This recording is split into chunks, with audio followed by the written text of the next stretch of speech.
Hello everyone, Indian रेसिपीजमध्ये आपणा सर्वांचं स्वागत आहे। तर मी या ठिकाणी तुम्हाला आज दाखवते मी झटपट पुरी कसे बनवलेले आहेत त्या। तर या ठिकाणी मी जे काही हे पीठ आहे, हे पीठामध्ये मी गव्हाचं पीठ घेतलेलं आहे पुरीसाठी। थोडासा रवा किंचित टाकलेला आहे, त्यानंतर थोडंसं चवीनुसार मीठ टाकायचं आणि चांगलं पीठ मळून घेऊन एक साधारणतः 15 ते 20 मिनिट साईडला ठेवायचं किंवा 10 मिनिट ठेवलं तरी चालतंय। आता मी या ठिकाणी पुरी बनवून दाखवते तुम्हाला।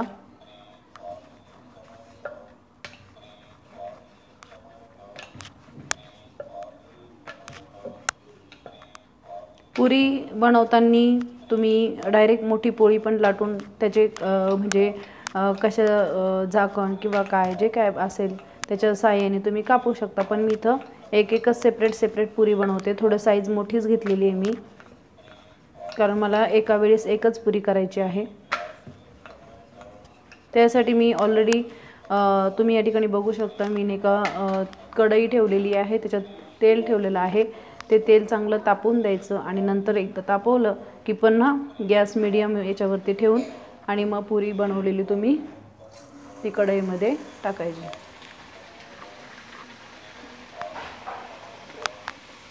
बघा किती छानपैकी पुरी फुललेली आहे।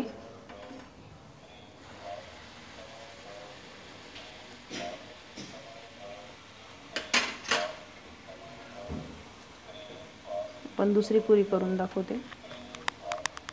तुम्ही छोट्या मोठ्या पुऱ्या करू शकता, पण इतकं काही म्हणजे रेसिपी जी काय आहे एकदम सोपी आहे। पटकन पाहुणे आले किंवा काय, एक पुरी सोबत तुम्ही बटाट्याची चटणी, श्रीखंड वगैरे। आता मी आज श्रीखंड आणलेला आहे, त्याच्यामुळे पुऱ्या बनवत आहे। खूप झटपट अशी ही रेसिपी तयार होते। बघा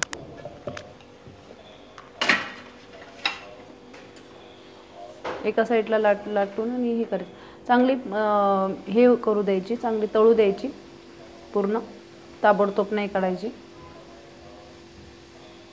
म्हणजे चहूकडनं ते काय होते चांगली आपली तळली जाते पुरी, कच्ची राहत नाही। आणि फास्ट गॅस नाही ठेवायचा आहे पुऱ्या करताना, थोडं मीडियम वरतीच ठेवायचं आहे। फास्ट गॅस ठेवला की पुऱ्या जळून जातात आणि खूपच स्लो ठेवला की मग पुऱ्या काय होतात आतमध्ये कच्ची राहते।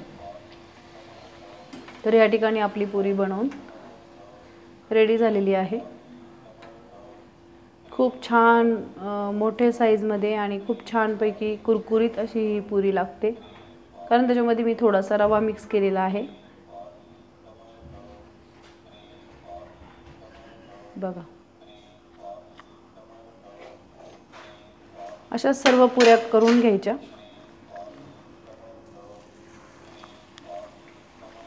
पुरी टाकताना मात्र एकदम हळूच टाकायच्या, त्याच्याने काय होतंय ना, तेल उडण्याची भीती असते अंगावरती। बघा आपली दुसरी पण पुरी एकदम मस्त फुललेली आहे।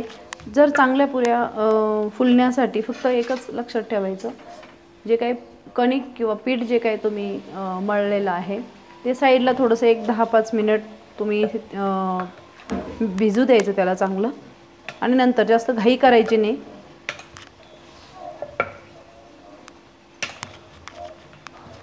बघा आपली दुसरी पण पुरी झालेली आहे।